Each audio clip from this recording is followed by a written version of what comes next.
and handed back to the operators on Sunday evening. If for some reason they don't hand the line back on time, thousands of passengers will be stranded on platforms up and down the country. At Long Ashes in the Lake District, the tracks are now connected to the sleepers. But there is a problem with the track relaying job. The stone that sits on top of the sleepers arrived on site 6 hours late.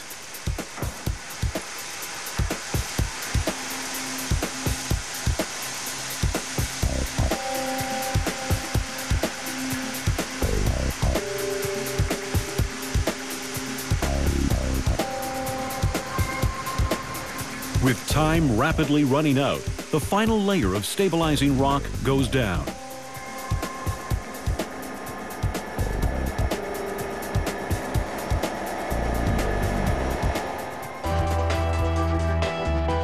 The $16 billion investment to replace the London-to-Glasgow line is essential if operators are to get the best out of their new high-speed trains, the Italian-designed Pendolino.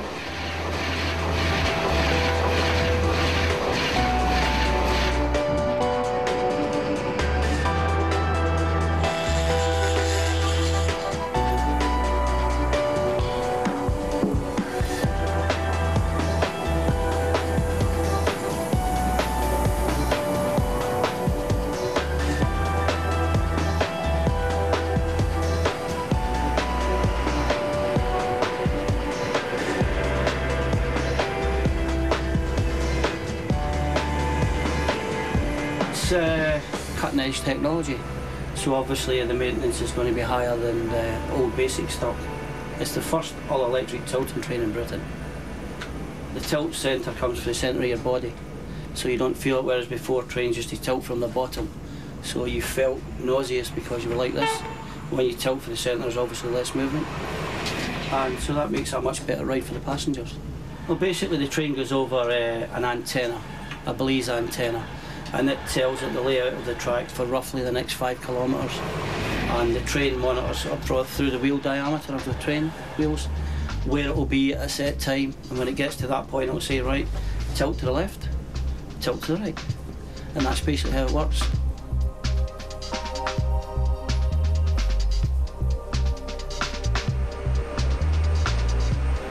Well, everything reports back on this train. It's basically an E-train. You can record anything on this train. So you know exactly what's happened to it, where it was when it happened, what time it happened, what speed it was doing, everything. Tells you everything.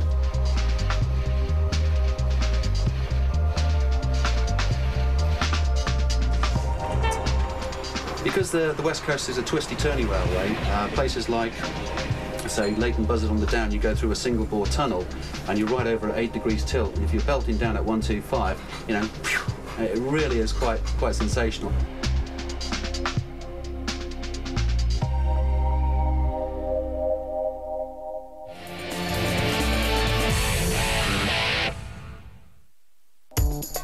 As weekend work to upgrade the UK's West Coast commuter line continues, 2 high-speed Pendolino trains are being cleaned and restocked, ready for Monday morning. They will each carry 500 passengers and reach speeds of over 125 miles, that's 200 kilometers per hour, in the sections of track that are still being worked on.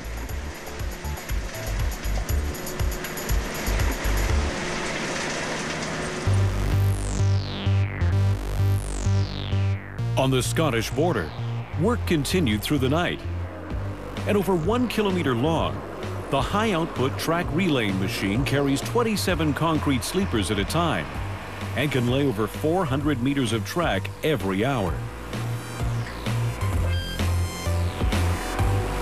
Without this piece of equipment, the West Coast program would take considerably longer to complete. The snow poses no problem for this mechanical monster, but there is one huge drawback. It doesn't like heights. Because of its immense weight, it cannot cross bridges. This becomes a logistical nightmare, transporting it from location to location by road.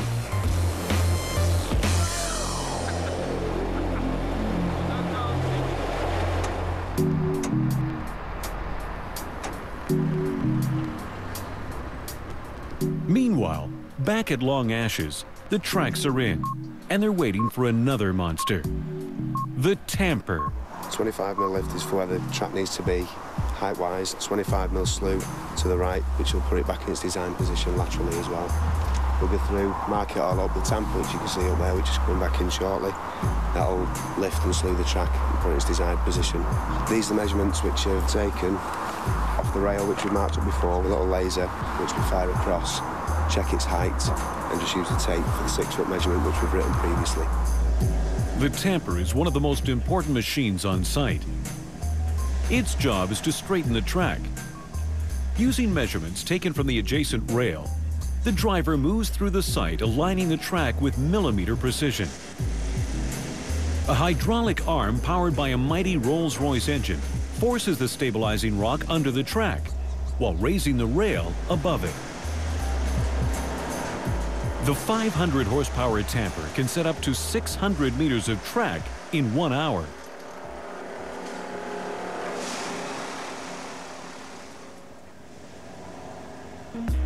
Maintenance is an ongoing practice on the railway.